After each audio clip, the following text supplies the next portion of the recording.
Where's everybody else at? They're not here yet. I guess we could wait on them. I guess, but they should have been here a long time ago. Right? I know.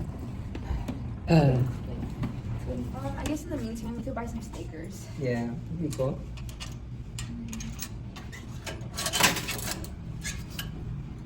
See what you got? Lucky tarts. How long has it been? Been like 10 minutes or 15 minutes already? And they're still not here? What is going on? It's getting kind of boring though. Wait, hold up. What's the coffee machine over there? Let's try it. Yeah. Oh, it's broken. That sucks. I mean, just imagine how you measure how you could get on the prize and have the best chance of winning the prize. Right? Do you know anything about that? Actually, I do. So the claw machine is actually pretty simple. So that long wire over there is called the cable, and that's what allows the claw machine to move from left to right. Now right here, you see the little motor of the claw machine, and that's what allows the claw machine to hook onto it. Now this claw machine, for instance, has 3 little claws, but they're called fingers. I found out that there's actually levels to it because I always suck at claw machines and I never get a prize. Let's do it out of 3 rounds. The first round, it's gonna go it's gonna have a softer grab on your prize. The second round, it's gonna have a stronger grab, but it might have some swing to it. Well, on the third round, it's usually guaranteed because it's what hooks onto the prize. Yeah, that's what I know about a claw machine. I know you're good at math. Do you know any math behind it? No, some math about it. For the claw, we could add the density of the object, so the strength of the claw and the weight of the prize. And after that, we could maybe use the electricity and the voltage, but I don't think that's gonna do it because that's more like an engineering question. What we could use is trig functions and probability to find the success rate of grabbing onto the prize. Well, since our friends aren't here yet, let's try to solve it. Yeah, that makes sense. Okay, so I came up with 2 problems. Because the first one is a trig model. It would be x parentheses t, and parentheses equals a sin parentheses b t in parentheses. That makes sense. So A in the equation would be how far it swings, and B would be how fast it swings, and then the x parentheses t is the time for how long it took for it to land on the prize. Yeah, that. And then the probability of it going to it would be p parentheses t equals the strength of the claw machine and the weight divided of the prize. Yeah, and then the parentheses 1 minus then the line sin, then parentheses bt and parentheses. And that would be your equation for the success rate, right? Yeah. Okay.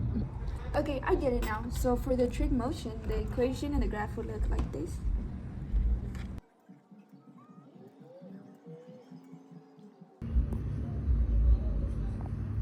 And then the probability would look like this.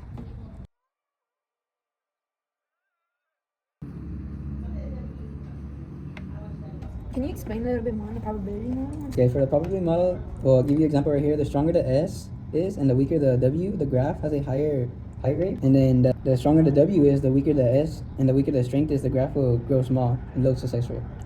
And for the probability one, for the strength, the bigger the strength, the more the success rate it's going to have on grabbing the prize. But as you increase the weight, obviously the price rate is going to go down because the claw machine doesn't have the strength to pick it up. So in the equation, I used A as for how far it swings, which means that the farther it swings, the less accurate it is to the prize. While for B is how fast the claw machine is swinging. So the faster it swings, the less accurate it's going to be on the prize as well. So for example, it could swing very far, but it could be slow.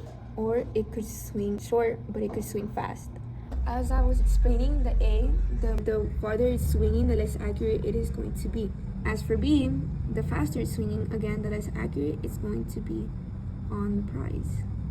Well, now that we both have this information combined, what does it solve? Well, the question that we both have from the probability model and the trigonometry model, we could say that how the trigonometric functions and probability help to find the success rate of the center of the prize. Can you explain it to me? So, for example, we could use the perfectly accurate for both models. So how you would solve it is 0. So that means perfectly centered. And then, okay, so after we found we used the example 5 for A, B for 1, S, strength 8, and then weight for 5.